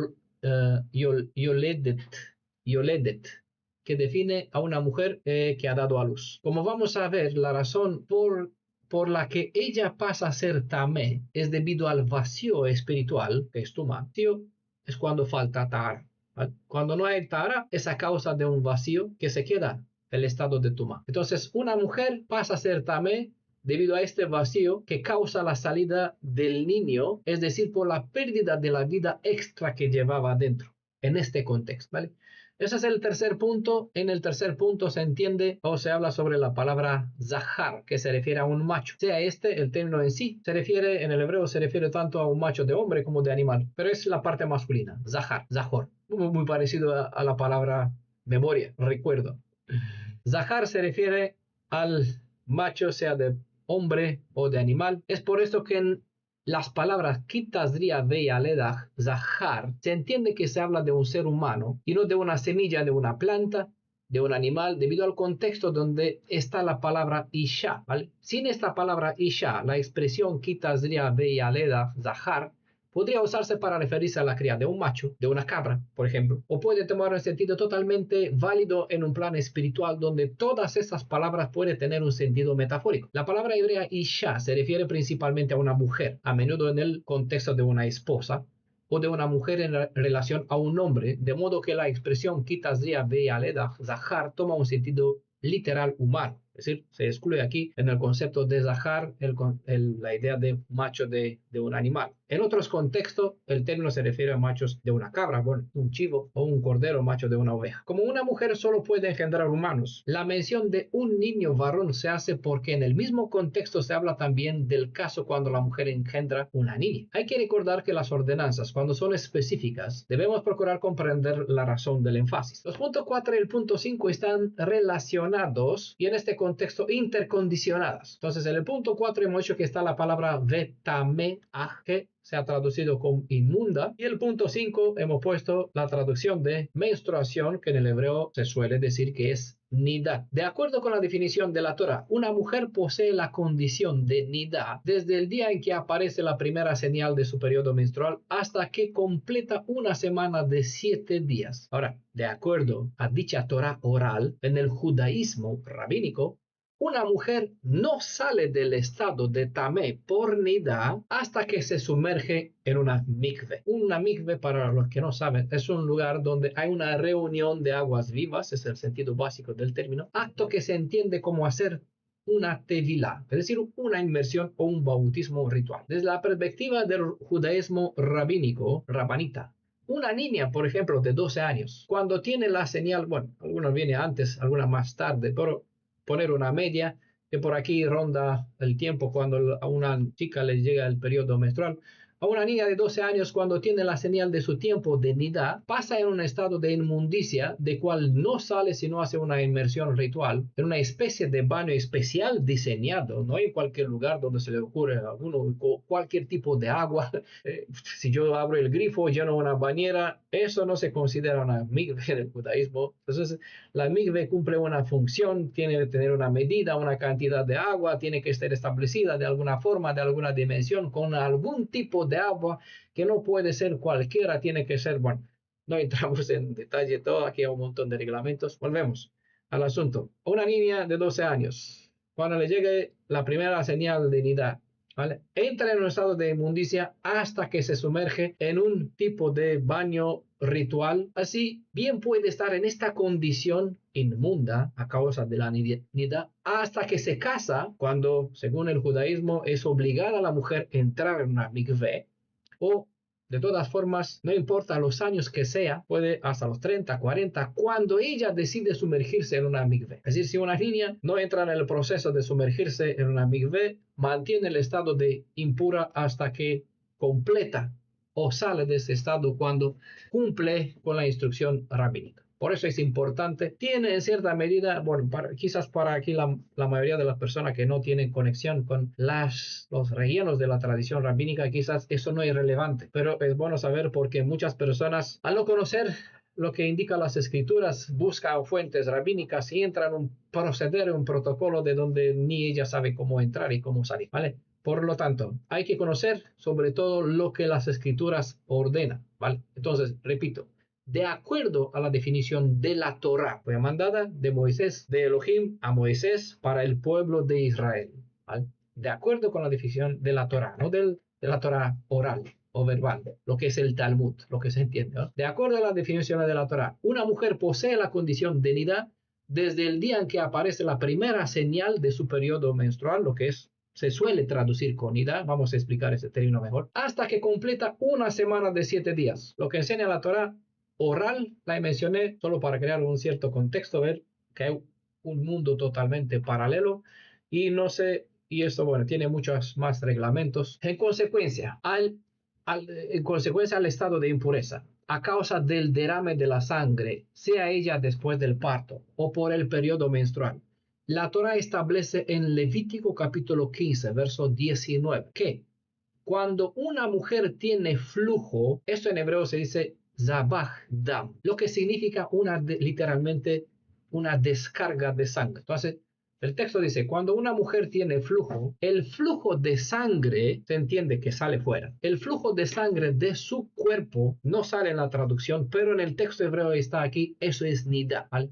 Es decir, cuando dice aquí, cuando una mujer tiene flujo, el flujo de sangre de su cuerpo, referente, básicamente está la palabra nidá aquí, ella permanece en su impureza, es decir, en estado de tamé, durante 7 días. Levítico 15, verso 19. Por eso, para entender lo que se ordena para la mujer después del parto, este periodo de 7 días, cómo debe estar, hay que comprender cómo tiene que estar una mujer que está en su tiempo de nidá, ¿vale? 7 días. Levítico 15, verso 19, 7 días. Hay otra legislación que se añade o se hacen aquí, dan una vuelta en el judaísmo, se da ciertas vueltas donde se conectan dos leyes separadas, fusionándolos como si fuera de una misma. Pero bueno, eso lo vamos a hablar quizás cuando vamos a tratar este capítulo 15, porque es, dicho más sencillo, lo que dice el capítulo 15, verso 19. Debido a esta descarga de nidá, la mujer será tamé solo por espacio de 7 días, ¿vale? Más corto. Hago este énfasis porque igualmente la enseñanza rabanita es que la mujer debe esperar 7 días después de que comprueba que no pierde ninguna gota de sangre para que al final de 5 días, que normalmente dura el periodo del ciclo menstrual, algunas menos, algunas más, 3, 5 días, pero digamos 5 días, a estas 5 cuando se considera que ya no hay más señal de alguna pérdida, hay que añadir 7 días más donde hay que probar y comprobar que no hay ninguna mancha. Hasta durante estos 5 más 7 es el estado que dura el tamé y únicamente por medio de la mikvé se sale del estado de tamé. Así que hay que una retención de 5 más 7 días o puede ser de más total, tiene que ser 7 días limpias de pérdida de sangre para que después salga de ese estado de impureza pasando por medio de un baño ritual. Pero recordamos, hay legislaciones que se entremezclan y por lo tanto al fusionar leyes que son separadas, se crean ordenanzas que no son lo que la Torá enseña. Como no sé si vamos a tocar el capítulo 15, añado para dejar claro que un sangrado causado por una herida vaginal o uterina no es considerado tamé, como tampoco ciertas secreciones amarillas, marrón, que más bien son señales de cierta enfermedad. En caso de dudas, siempre es aconsejable cuando se trata de una mujer, hablar con una hermana que conoce este tipo de instrucciones. Y cuando se trata de un hombre, es correspondiente hablar con un guía varón, más cuando se trata sobre el tema que trata el capítulo 15. ¿Vale? Volviendo al tema del verso 2. Los primeros 7 días, ¿vale?, serán como la impureza de los días de menstruación, sobre el cual se comenta en Levítico capítulo. Vamos a hablar sobre esto después, ¿vale? Porque le he dicho el Shabbat anterior, ¿vale? Que voy a responder domingo, ¿no? Que voy a responder en esta ocasión sobre este asunto, ¿vale? Volviendo a nuestro verso 2. Los primeros 7 días serán como impureza de los días de la menstruación, sobre el cual se comenta en el capítulo 15, verso 19 al verso 30. Y si Adonai proveerá, vamos a tocar este tema en alguna otra ocasión. Después de completar el periodo de nidá, ella puede unirse de nuevo a su marido, ¿vale? No hasta que se completa esos 7 días. En hebreo, la palabra nidá viene de la palabra nadad, que significa retirada o separada. Por lo tanto, el sentido correcto de la propia palabra no revela que hay algo maligno en la mujer, sino que indica que ella debe renunciar a todo contacto físico con su marido durante su estado de nidá, por una razón cuyo sentido tiene que ver con un estado espiritual. Desde esta perspectiva, el término nidá no se refiere tanto a la menstruación en sí, sino a la necesidad de esta separación durante la descarga de la sangre menstrual o a través del embarazo. La idea de este periodo como nidá es que en estos días la mujer se encuentre separada. ¿Separada en qué sentido? Separada del varón y del contacto íntimo. Esta prohibición está en Levítico 18, verso 19, donde se instruye al esposo que no deberá incluso acercarse para poner al descubierto la desnudez de la mujer. ¿Por qué? Porque es impura tamé. Y recuerden, es tamé por su condición de nidá, no por su naturaleza. La relación sexual entre un hombre y una mujer en su condición de nidá está considerada como transgresión muy seria y en las escrituras es digna de muerte. La Torá ordena en Levítico capítulo 20, verso 18, si un hombre se acostare con una mujer que es nidá y descubre su desnudez, ambos serán cortados de la comunidad de Israel. La palabra cortados en hebreo es karat, cuyo sentido es el de eliminados del vínculo del pacto, cortados del libro de la vida, como se menciona en Apocalipsis, hablando que por cierto no se refiere al padre de Yeshua, sino el Cordero tiene en la mano un libro de donde citó en los escritos de los apóstoles: alégrate que tu nombre está escrito aquí y no te preocupes del mal que puede destruir tu cuerpo, porque no puede borrar tu nombre escrito aquí. Ay de aquel que puede borrar, cuyo nombre puede ser borrado de este libro, porque existe la posibilidad de que este nombre esté escrito aquí. Hay quien dice en primero de Tishrei, el año donde está el nuevo año rabínico, ¿vale? Hace la oración y comparte por las redes que tu nombre sea inscrito en el libro de la vida. Eso no es una expresión hebrea bíblica, es una expresión rabínica basada por una mal comprensión de lo que significa estar escrito en el libro. Pero bueno, en Ezequiel capítulo 18, verso 5 al verso 6, se declara que la relación sexual de un hombre con una mujer que se encuentra en su estado de nidá es comparado a la relación sexual entre un hombre con una mujer casada. Eso es abominable en Israel y es un acto condenado con la muerte. Vamos a aclarar un detalle que es muy importante. Como la Torá no se ocupa con estigmatizar a la mujer, entonces vamos a ver cómo se explica el estado de nidá en relación a la palabra tamé. Recordamos, nidá define un estado en cual la mujer debe mantenerse apartada, y tamé significa o define un estado de impureza espiritual, ¿vale? Nidá se suele traducir como menstruación, pero el sentido correcto del término no se refiere, o la raíz de donde proviene ese término no tiene que ver con este acto en sí, sino con el estado de separación durante esta descarga física, ¿no? Entonces, la palabra inmundo o impuro en hebreo es tamé, se refiere a un sentido primario, a algo que no es limpio, algo que es impropio y puede referirse a algo que está contaminado. Básicamente, el sentido real de la palabra tamé describe algo que espiritualmente es impuro o sucio, no, es decir, en el sentido no apto para las cuestiones sagradas, ¿vale?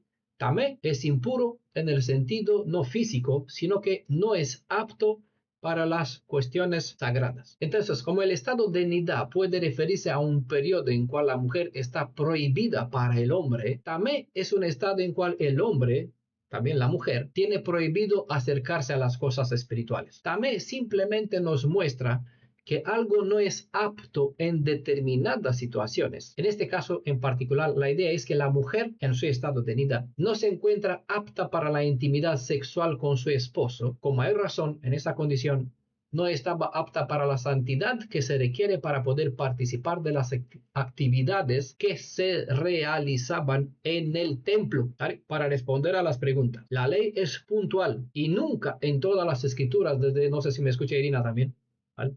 Que está escribiendo.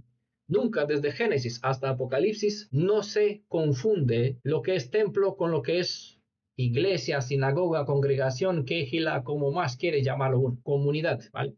Por lo tanto, la Torah limita de forma exclusiva lo que es sagrado en relación a las cosas que se hacía en el templo, ¿vale?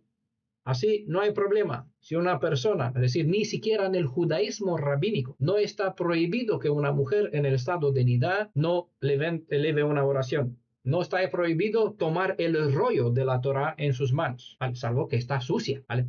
Es Es decir, hasta en el judaísmo se hace una separación entre estar impura desde la perspectiva espiritual y estar sucia en sus manos. Si quieres tomar el rollo, pues lávate las manos si estás manchado o lo que sea para no ensuciar el rollo. ¿Por qué? Porque si yo comparto las palabras de Elohim con otras personas, mi estado de impureza no impurifica las palabras, ¿vale? No, pues, no se puede transmitir a las palabras, ¿vale? En el templo era la razón bastante, por eso no se puede convertir el concepto, nunca el concepto del templo, del santuario, del Mishkan, como quieran verlo, en el Tanaj o en el hebreo, lo que está, no se puede asociar con lo que sucede en una comunidad. Se puede entender, se puede transmitir la idea que somos un templo, pero lo que es el lugar físico no se puede asociar al concepto literal para convertir. Aquí, ahí tenemos el templo sagrado.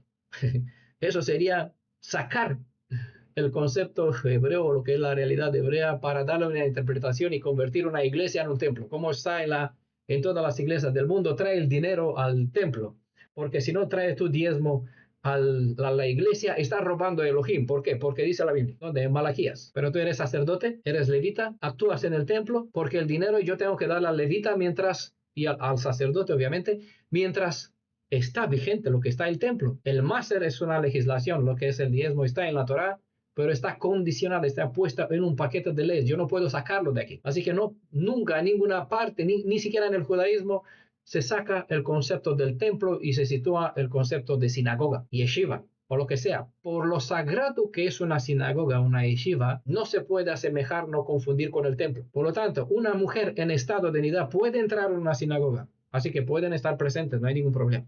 No hay prohibición, en este caso no se haga una oración, porque el estado interior de una persona no puede, a mí no me contagia con las palabras, no se puede transmitir la impureza sobre las palabras, ¿vale? Hay que entender bien el asunto. En una forma específica, la prohibición de una mujer, nida, de acercarse a las cosas sagradas correspondía principalmente para las esposas de los levitas o de los sacerdotes que afectaría la santidad del templo mismo por el contacto directo con ciertos objetos del templo. Durante el periodo de nidá, el desprenderse el óvulo que no fue fecundado, este muere, produciendo de una forma la menstruación, cuya función en este caso es de limpiar el cuerpo de los residuos de las partes muertas, ¿vale? Eso es en el plan que literalmente se entiende físicamente, químico, biológicamente, es algo sabido más o menos, ¿vale? Todo lo que hizo el Creador supo cómo funciona el cuerpo humano, por lo tanto las legislaciones tienen que ver con este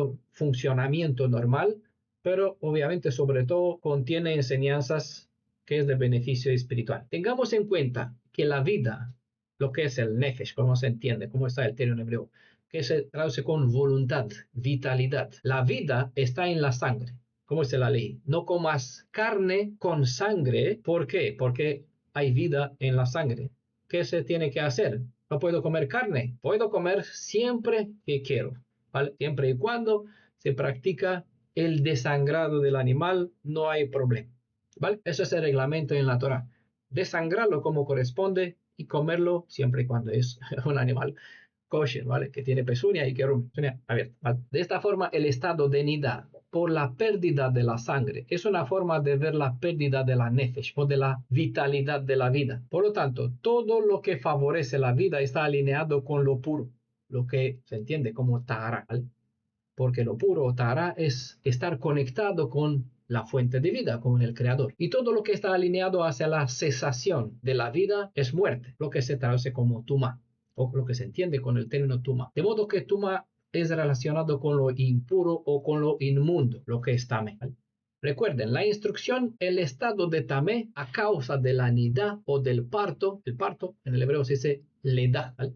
El estado de tamé a causa de la nidá, por nidá o por parto, se limita a 7 días, porque el texto así dice, vetameach, ¿vale? Es decir, será inmunda, y esto por Shivat Yamim, es decir, impura por 7 días. Vetameach, Shivat Yamim, impura por 7 días. Si quiere yo extender este tiempo, pues eso es mi problema, ¿vale?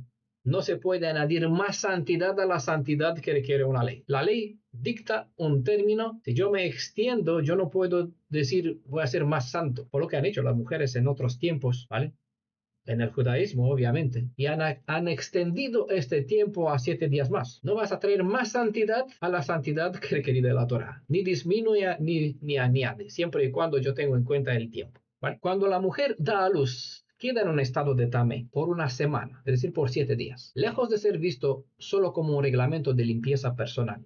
La prohibición del acercamiento íntimo durante el periodo de nidá tiene un maravilloso propósito familiar. La separación regular, consentida, en cual las restricciones impiden el contacto íntimo, despiertan un sentimiento de deseo en el amor, ya que esta es la naturaleza, desear más precisamente aquello que tiene prohibido tomar. Si uno no puede comer chocolate, ve chocolate por todas partes y tiene que refrenarse siempre para no comer lo que es prohibido porque sabe que le hace daño. Así funciona también en el amor. Hay un concepto hebreo que se llama taharat hamishpaha y se traduce con pureza familiar o matrimonial. Taharat hamishpaha, pureza matrimonial. Para la familia, el estado de la prohibición por la semana de nidá tiene un beneficio especial porque mantiene y conserva la imagen y la belleza del noviazgo y recuerda el anhelo y el deseo que se prueba en la luna de miel. La prohibición de 7 días despierta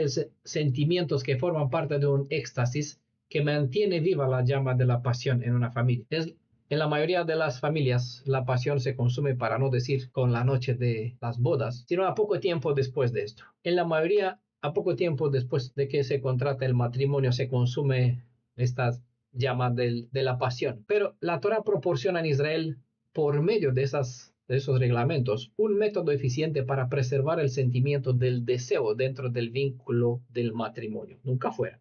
Lastimosamente, no todas las personas están dispuestas a tener en cuenta las instrucciones, y aún más cuando éstas tratan sobre directrices que son contrarias al deseo personal. De modo que muchos, por falta de confianza en la capacidad del que les enseña, pierden la bendición que hay detrás de estas normas de prohibición. Punto 6. ¿Vale? Dice, es decir, el punto 6, la sexta palabra que hemos resaltado al principio, dice o habla sobre los 7 días. Son los términos que en hebreo es Shivat Yamim, 7 días. 7 días de impureza es asociada al concepto de semana, que a su vez es asociado al concepto de 7.000 años, que es el espacio de tiempo concedido al ser humano. Un tiempo que inicia con el descenso humano en la impureza hasta que regresa a su posición de una pureza renovada. ¿Vale? Lo que hemos hecho en ese resumen, hemos visto todo el trayecto desde la caída, desde el Aleph hasta la Tav, a la restauración. Vimos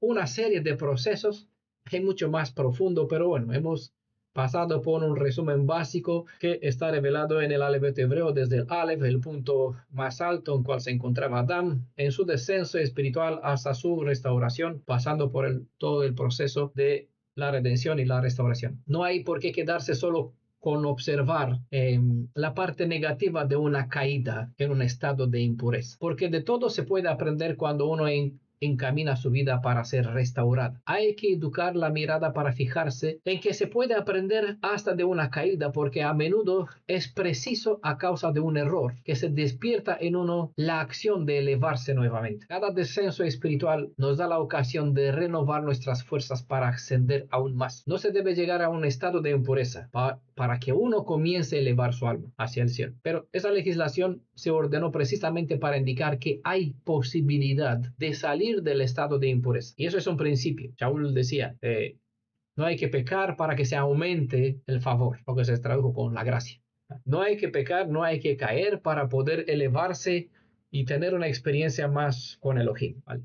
Pero en esas instrucciones se nos enseña que aunque uno ha caído, tiene la oportunidad, debe elevar su mirada para ver que hay una parte positiva. Puede elevarse nuevamente, no debe caer en decepción. En desesperación, estoy impura. Llega a ser tumá, por lo tanto estoy vacía, desconectada de forma espiritual, desconectada de la fuente de vida, ¿vale? La legislación me da la posibilidad de la renovación. Como hemos visto, se enseña la consonante Hei, ¿vale? Hay caída, hay, debido a la Gesed, bendición para poder renovarte, restaurarte, volver a estar en conexión con el Creador. En este caso, hablando en la familia, porque es una ley para la mujer, con el marido, ¿vale? Pero a nivel espiritual, con el Creador. Solo es la comparación, la enseñanza es la misma, aplica en plan físico y en plan espiritual, ¿vale?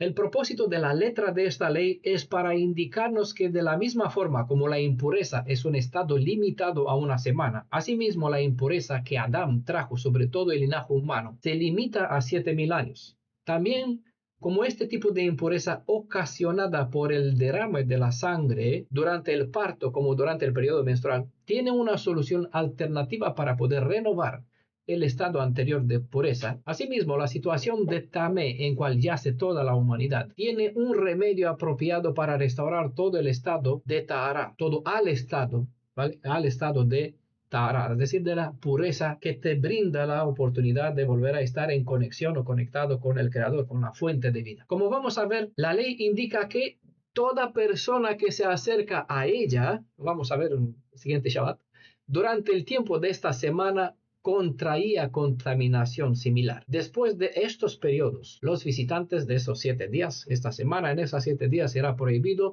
Después de esta semana, los visitantes podrían acercarse a una mujer, aunque ella misma todavía estaba excluida de las ordenanzas públicas de la religión, de la fe, ¿vale? De la misma forma, todo aquel que se acerca al proceder de Adán, es decir, hacer caso a cualquier otra cosa antes que a las ordenanzas del Creador, es contaminado y pasa a ser en un estado de impuro, ¿vale? Otra legislación en relación a este periodo de 7 días está en Levítico capítulo 8, verso 33, donde dice que 7 días son necesarios para ser consagrados los sacerdotes. Lo hemos dicho, lo hemos mencionado al principio sobre la santidad de los sacerdotes. Para el Levítico 8, verso 33, se indica que son necesarias 7 días para que esos varones que tenían que servir como sacerdotes podrían entrar en el oficio. Eso quiere decir que durante esos 7 días, todos los sacerdotes eran tamé, es decir, eran impuros. Y recuerdan esto, no eran tamé significa que eran impuros en el sentido que no eran aptos para tareas espirituales, antes de que se complete todo un proceder de purificación, para que después de 7 días de esta semana puedan estar en condición apta para poder entrar ante la presencia de Adonai y en este caso servir delante de él, ¿vale?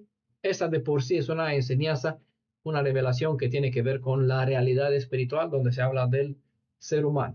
Es el mismo proceder, la misma enseñanza, los 7 días de la semana, las 7 festividades, todo lo que tiene que ver con el número 7, ¿vale? 7 días de purificación, en el estado de nidá, en el caso de la mujer, en el estado de los sacerdotes, un estado de tamé, hasta que pueden calificarse en el estado de pureza, así servir. Por ese detalle espero que se comprenda por qué la semana de impureza es relacionada con la semana milenial, es decir, lo de los 7.000 años, como por qué solo después de que se completen 7.000 años el hombre redimido puede volver a tener un estado apto de limpieza espiritual para poder estar nuevamente en la presencia del Altísimo. Mientras tanto, con cada caída, con cada rectificación, aprendemos a separar lo puro de lo impuro hasta que estemos calificados en poder servir, separados de todo tipo de impurezas que nos impiden elevarnos hasta la posición de perfecta santidad, como se requiere para quien debe estar enfrente del Redentor y sobre todo de su Padre. El séptimo detalle, el séptimo punto, el verbo hebreo davah, que no suele ser traducido en la Biblia, es de donde viene la palabra devotá, que hemos dicho se omitió en la traducción, pero sí está en el término hebreo, en el texto hebreo. Devotá transmite principalmente un estado de enfermedad, ¿vale? La raíz de donde viene la palabra devotá es la palabra davah, que principalmente se refiere a un estado de enfermedad, malestar o de angustia física y emocional. Los hombres, solo aquellos que tienen mujeres, saben esta realidad que le toca cada mes a las mujeres, a sus esposas durante su tiempo de nidá. Literalmente el texto hebreo dice, como los días de la impureza por su davá. Por ser estas palabras difíciles de traducir, a pesar de que el término describe un estado semejante al de una enfermedad, en realidad significa o se refiere al tiempo del periodo menstrual. Davá a menudo se utiliza para describir una condición de languidecimiento o sufrimiento, ya sea debido a una enfermedad, un duelo u otra forma de aflicción. El término también puede implicar una sensación de debilidad o de agotamiento de las fuerzas. Obviamente, este estado es bastante común y experimentado por todos aquellos que han padecido de algo, y como los síntomas físicos y emocionales de la mujer durante nidá pueden producir tales bajas, el sentido de la palabra davá se le aplica en estas situaciones también a las mujeres. Una otra traducción diría así: habla a los hijos de Israel y diles, la mujer cuando hubiere concebido y dará a luz un hijo varón quedará impura 7 días, igual que los días en que está separada, se entiende, del esposo, por su enfermedad mensual, quedará impura. Visto desde esa perspectiva, en asociar las palabras dava al periodo como al parto, la instrucción saca en evidencia un espacio de protección y cuidado de cual la mujer debe ser beneficiaria, tal cual beneficia de un cuidado especial a un enfermo. Entonces, más que ser una legislación negativa, esta ley, independientemente como la miras, es una ley positiva. Y el punto 8 que hemos resaltado en nuestro texto, la última palabra en el texto hebreo es titma y deriva del verbo tamé, de modo que su significado es el mismo y se traduce con impureza, inmundicia, suciedad. Recordamos que este verso 2 del capítulo 12 establece un cierto grado de igualdad entre la primera semana después del parto y la primera semana del ciclo menstrual. En los dos casos, la mujer entra en un estado de impureza espiritual que se entiende como no apta, en este caso para su esposo, en forma específica. El asunto espiritual nos enseña que la suma de los redimidos, mientras estén en esta condición de tamé por espacio de 7,000 años, no están aptos, sino reservados, como en el estado de nidad, y por lo tanto no podrá entrar en una verdadera intimidad que brinda el vínculo del matrimonio. Desde la perspectiva donde los humanos están padeciendo, ¿vale?, están padeciendo de la falta de tahara, son vistos como enfermos y por lo tanto es por eso que la mayoría de las leyes que tratan sobre el estado de una enfermedad indican la cuarentena por espacio de una semana a los que padecen. Vemos en la ley de Zarat ¿qué se hace? Primero, 7 días en cuarentena en la casa. Si todavía hay después, pues 7 días más, ¿vale? Y si todavía es, pues aislar. Este asunto espiritual nos enseña que la suma de los redimidos, entonces mientras están en esta condición, no pueden tener verdadera intimidad con el Redentor, con Elohim. Entonces, como las personas están a causa del padecimiento del pecado, en esta falta de tahara, esta falta de santidad, falta de conexión, de estar vinculados a la fuente de vida, visto como enfermo, entonces, la mayoría de las leyes que tratan sobre este estado de enfermedad, todas recomiendan o todas mencionan 7 días. ¿Recuerdan? Los varones que iban a la guerra, después de volver a la guerra, no podrían entrar en el campamento, tenían que estar fuera del campamento por 7 días siguiendo un proceder de limpieza. Después podrían entrar en el campamento y, bueno, entrar en sus casas, verse con sus familiares. Se requieren 7,000 años para dar ocasión a la enfermedad del pecado desarrollarse hasta su punto máximo y también para probar que una sanación es completa antes que alguien está apto para poder estar en la presencia del Altísimo. Como hemos dicho, después de los 7 días de reserva, es decir, también, debido a la cuarentena por nidad, la mujer puede estar nuevamente disponible para tener intimidad con su esposo al revés, ¿vale? Lo que indica las leyes. Como saben, en la intimidad sexual solo se puede entrar en la noche de las bodas y según las escrituras, los redimidos, que son comparados con una novia, entrarán en intimidad con su esposo apenas cuando se hará la boda. Para eso vean las bodas del Cordero. Y esto no es posible mientras ella está en el estado de titma, porque conforme a la Torah, ella debe mantenerse reservada hasta que se completa una semana desde el parto o desde la primera señal de su sangrado menstrual. En el sentido espiritual se entiende que un redimido no puede entrar en la noche de las bodas, no puede entrar en una intimidad física con su esposa. Es decir, no podemos estar en la presencia del Redentor, en la presencia del Padre, del Mashiach, de Yeshua, mientras falta este estado de tahara, ¿vale? Entonces, en ese sentido espiritual, no se puede entrar en la noche de las bodas mientras no vuelve la esposa o el pueblo a estar en este estado de tahara, es decir, libre de su estado de impureza. No olvidemos que esta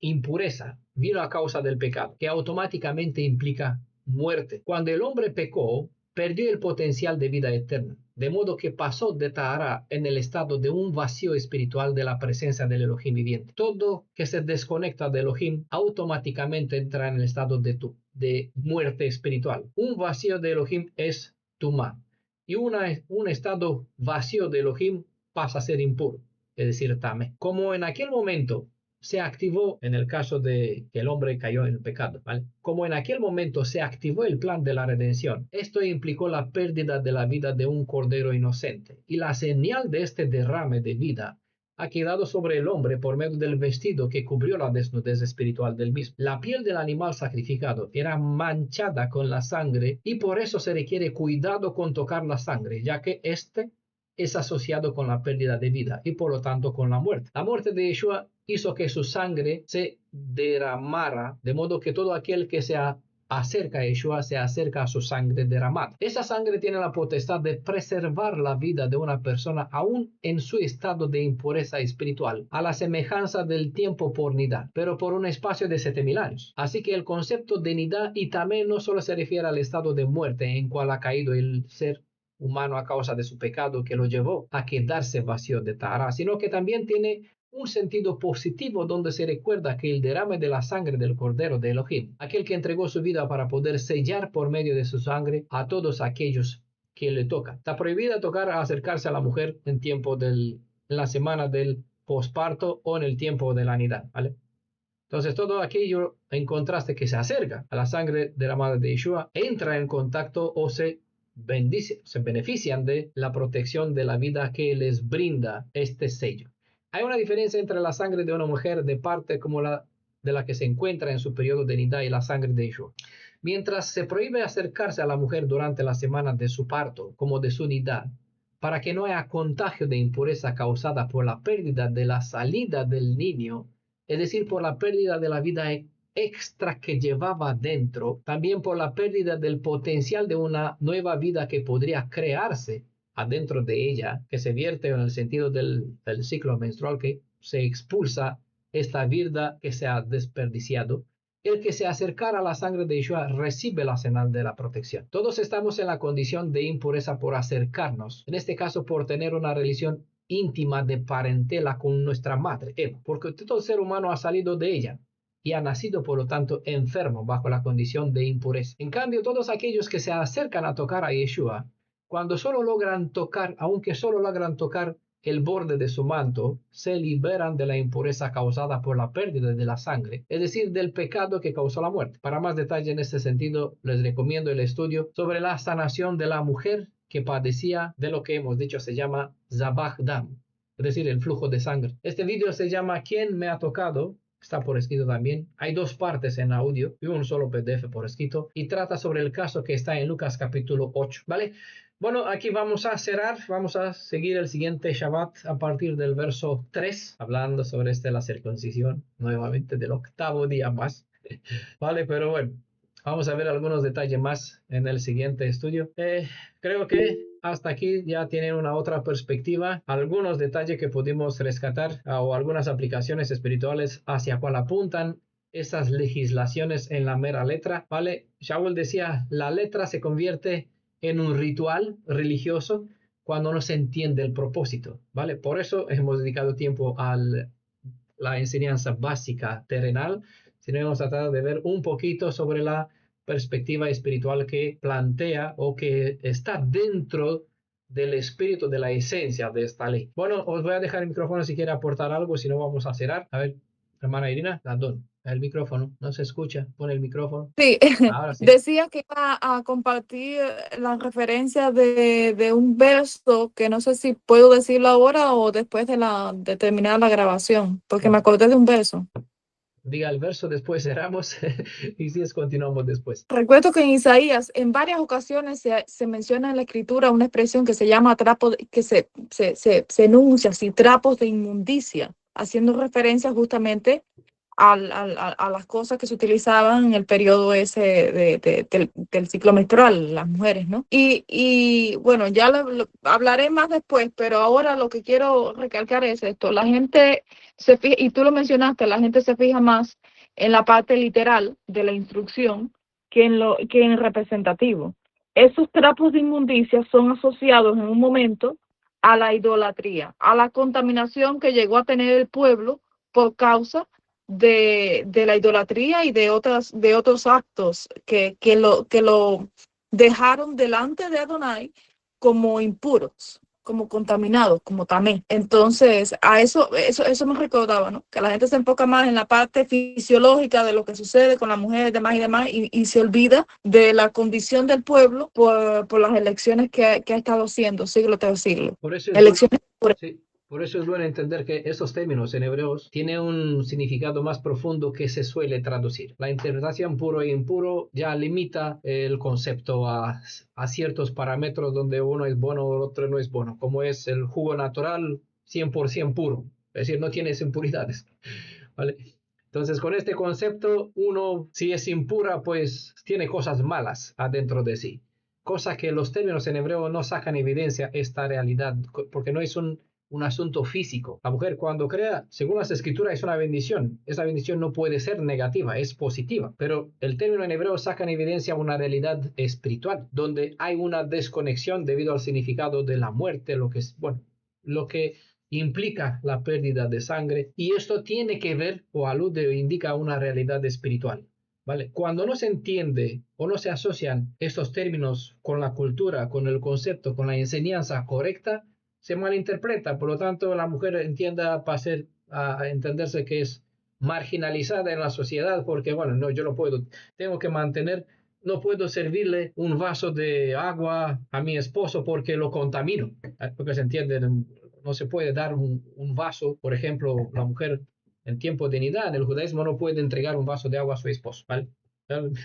Y muchos otros reglamentos que no tienen una función lógica. Por eso dije, bueno, no lo entendemos. Jujim, decretos hay que hacerlos. Por el decreto no existen estas instrucciones y otras miles, porque hay un montón de cosas, ¿vale? Se entiende, se interpreta que si una mujer que está en el tiempo de nidad, si escupe por la calle, ¿vale? Si pasa un varón hebreo creyente, pisan este escupitajo, como se dice, ¿saben qué le sucede? Según la interpretación, le sale furúnculos. Eso enseña la tradición rabbanita porque, bueno, hasta el escupitajo está contaminado. No hay nada, por eso los términos hebreos, tumata, ara, nida, no tienen nada que ver con un estado natural de la mujer en sí misma que está impura, ¿vale? No tiene nada que ver con la culpabilidad de que hay una pena, es condenada, tiene algo negativo. Un cerdo, ¿vale? Es igual en su carne como el pollo. De hecho, el pollo es mucho más químico, contaminado. Aquí se van cerdos las casas, no tienen químico, no tienen tantas cosas, pero los pollos que los compras todos son vacunados, llenos de hormonas, antibióticos, que ya no comes un animal. Nosotros que tenemos 100% bioecológicos y naturales, ¿vale? Cuando hierves uno, pues tienes que hervirlo pues, 2 horas. En cambio, uno que lo compras del mercado, que no es pollo, no sé qué cosa es esta, en 15 minutos ya lo puedes comer. Y es blando, se rompe en pedacitos, ¿vale? Entonces, por comparación, el pollo es más dañino hoy día que el cerdo. Pero desde la perspectiva de los términos hebreos, la carne es igual.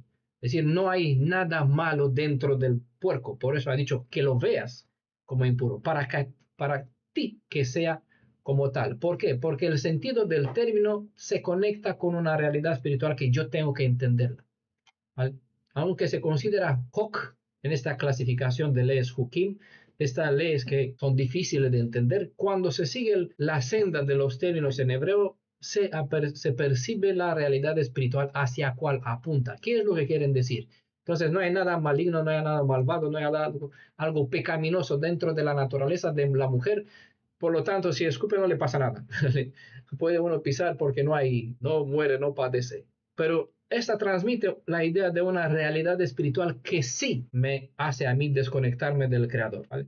Por lo tanto, el sentido espiritual que transmite la idea de contaminación es la misma idea que en realidad me separa a mí del Creador. Por lo tanto, para que yo entienda cómo estar contaminado, no poder acercarme al Creador, esto me llevará a la muerte. La ordenanza implicó todo lo que practica un acto sexual con la mujer en tiempo de su unidad, de su menstruación, como se entiende, es digno de muerte.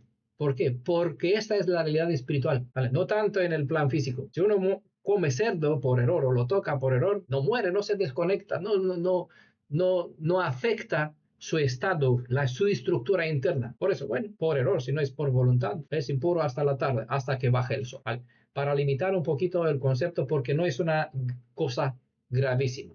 se le debe conservar un mínimo de restricciones para que uno no se convierta en libertinaje. Pero la idea no es tanto el animal, sino el propósito que tiene de la separación, ¿vale? Continuamos el siguiente Shabbat con el verso 3 en adelante.